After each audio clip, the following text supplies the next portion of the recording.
I have been making a list of things that I want to try and accomplish. Pretty close to the top of that list was a hard shell ponytail wig. I remember seeing last summer a Hoyo Fair opera outfit and a fan art on Instagram where it paired that outfit with a high ponytail. And I remember back then thinking, oh, I wish I could make that. So I bought the outfit and I never put it on. January of this year, I saw the outfit in my closet and thought, well, maybe let's go back to that and let's try it, because why not?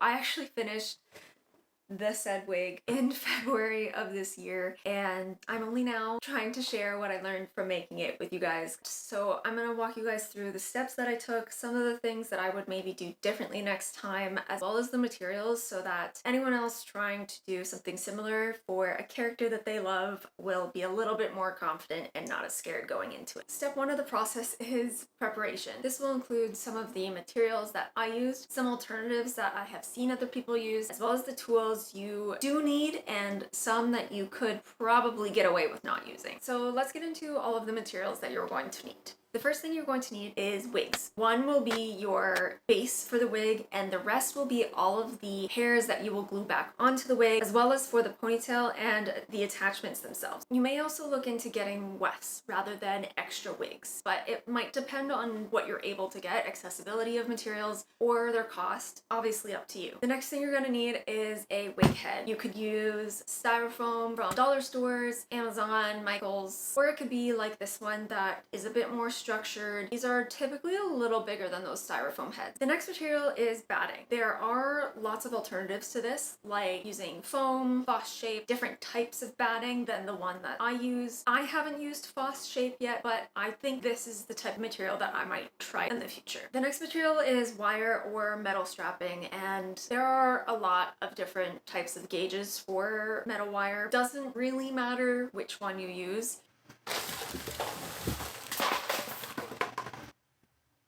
The next material I used was insulation foam that I bought from Home Depot. This is the material I used for the ponytail base. There's definitely alternatives to insulation foam if you don't want to buy a massive sheet when you really only need like 5% of the sheet, which I now have 2 of them that I don't really know what to do with. I've seen people use toilet paper rolls. Regular EVA foam could certainly work. If you have access to a 3D printer, there's many cosplayers that have modeled and have various detachable wig prints that you can also use. Cos Creation Studio, Segan Cosplay, and The Dangerous Ladies are some examples of creators that sell some options for you. I also used PVC pipe. I believe that I just used 3/4 inch PVC. What is it called? This thing.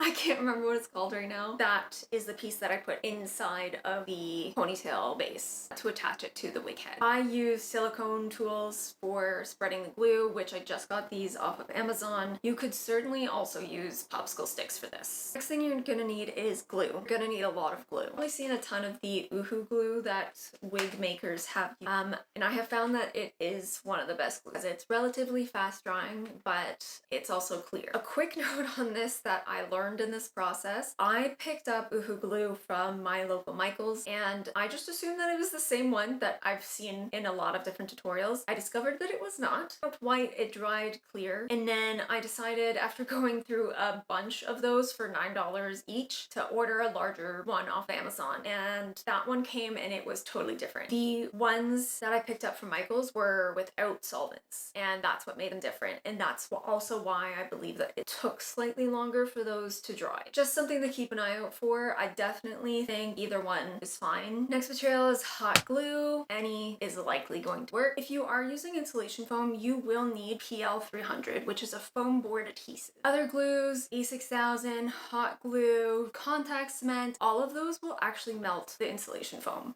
Once you have all of those other materials, the next thing you will need are your classic styling tools. So hair dryer, combs, teasers, different kinds of scissors, hairsprays, steamer, clips, as well as a crimper. I do want to note that you can get away with making something like this without a crimper if you are not able to get your hands on one, as much as some people might tell you otherwise. If I had a wig that was only one color, I probably would have used tulle, because you basically can create a sock, and that prevents it from getting tangled. Some creators that have used this, if you are looking for a tutorial, are Siori Cosplay, Wei Chiadi, I'm so sorry. And mother of cats. To have all of the things, all of the materials you're going to use, all of the tools you need, we can finally get started. Super basic, you want to wash your wigs. I believe this is primarily a hygiene reason. If there's any residue or something from a factory that comes on your wigs, you want to get that off. And my wigs, I fill a sink with lukewarm water. I put a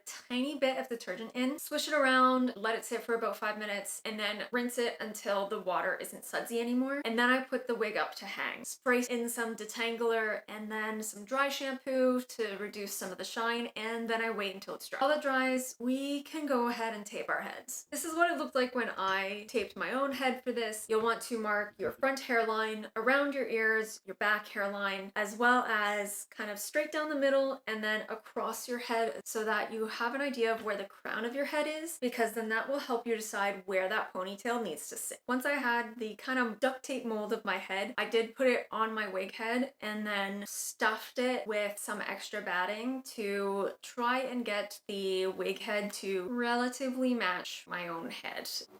Okay, that coffee's cold. The next step is creating the shell. Now you must look at your wigs and choose one to sacrifice. This one will be your hard cap shell. I'd recommend putting saran wrap on the head so you don't glue your wig to the wig head. This will make it easier to take off later. Now you want to take your sacrificial wig and put it onto your wig head, and we're gonna chop absolutely everything off. So I use some small elastics all over the head to collect the hair because I'm going to need all of that again. As I'm chopping this hair off, I left about 2 centimeters, an inch or so of hair still on the head because those hairs will be what the glue sticks to create that hard shell. What I did is I took the Uhu glue and I dropped a ton all over the head and used my silicone tools to press all of it down. Spread it over every single wig hair still left on the head. At this point, I did take hard shell wig off of the wig head, put it on my own with a wig cap to make sure that it would actually fit before proceeding any farther. Once the hard shell was back on the wig head, I took a permanent marker and I marked where I wanted my ponytail to be. This is where I was going to glue the base PVC piece where the ponytail was going to attach to. I then added structure to the shell of the wig. I used that steel strapping and hot glued it to the shell from above the ears across where the ponytail would sit and then straight down the center front to the back. This is a part where I would definitely change something next time. I would add more metal strapping or wire for sure around the ear tabs to make sure that I could kind of press that in because it does kind of flare a bit as you're working with the glue. And then also I would add some around the back of the neck so that I could press that in as well. For the base to attach the ponytail to, I cut about 1.5 inches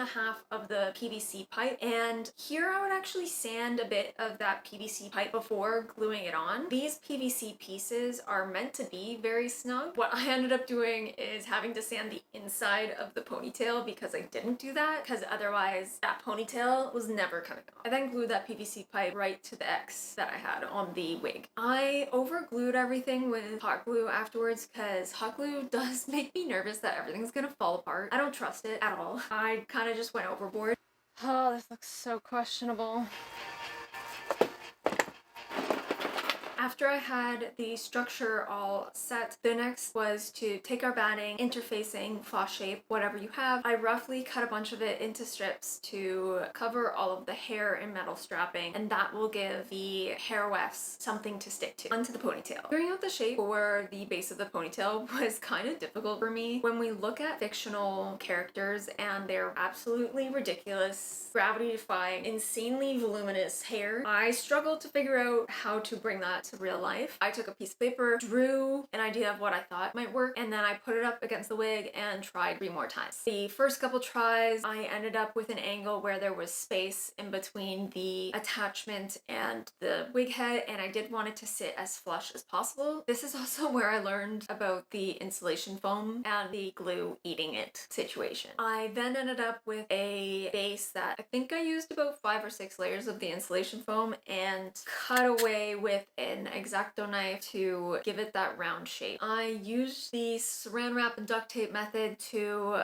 pattern some pieces for the ponytail attachment so that I could attach some more batting to the insulation foam. Now we can attach hair to everything. Boy, does this get messy. I highly recommend having a broom or vacuum real close by to clean up as you go along, because otherwise you will have wig hair everywhere. It took me about probably 2.5 weeks, partly because I was scared too. So I tend to procrastinate when I get scared to do something. To make my wefts from all of the wig hair we cut off at the beginning, I used 2 different methods. Because of the way this hairline is, I wanted both a soft hairline around the back as well as that glued hairline around the front. For the soft hairline, I took about a 1 inch wide or so group of hair, went up a couple inches from the bottom of that, and spread some glue on with a toothbrush, boohoo glue, and some water to make sure that it was in between all of the hairs, and then flipped it over and did it again, and then you do this about 50 times. For the glue hairline on the front, it's a slightly similar technique. You just move where you're putting the glue and a much smaller group of hairs. We take that smaller group, we try and arrange it so that the edge is not super harsh. We place the glue directly at the end, flip it over, make sure that all of the glue is in between all of the hairs, and then you set it aside to dry, and do that another 20-30 times. I think for my wig, I did clumps of hair for the soft hairline that were too thick. I probably would have taken like half the amount of hair just to make sure that it's covered, but this would make it easier so that none of it kind of falls off. I would just do a thinner weft than I did if I were to do this again. I did leave a bunch of wefts that were not pre-glued so that I could use those for the parting in the front as well as for filling the ponytail later on. For that parting, I held close to the end of a weft that had no glue on it, stuck my glue gun in the end of it, and kind of swirled it around to make sure that the glue was distributed between all of the pieces, and then I pressed it straight onto the top of the wig. Next time, I would actually expand the area in which I glued all of the wefts in so that when I went to put it on, the wefts did a little bit more work to defy gravity. Around the bottom edge of the ponytail, it was basically the same as the glued hairline where the edge is hard, so that helps to account for any space between the base and the ponytail. This doesn't really matter if your character might have some kind of accessory at the bottom of the ponytail, but I didn't plan on putting anything on mine. The one thing I learned that for my first ponytail wig, I would have chosen a character with one hair color. I found it really difficult to place the black pieces in the front of Arlecchino's hairstyle in the right places so that when I went to style, they actually fell in the right spots. And I don't think I quite put them in the right spot, but I think I kind of just made it work. Now that all the hair is dried on both the wig itself and ponytail, I can finally style it. I'm not gonna get too detailed in this. I was kind of at the point of this project where I just wanted it to be over, so I used all of my styling tools to get my flippies. I used my steamer on the ponytail to try and get a bit of a flippy end, as well as try and get it to not be super tangled, and this was the final product. It was tough. Would I do it again? Yeah, I would. I would suffer and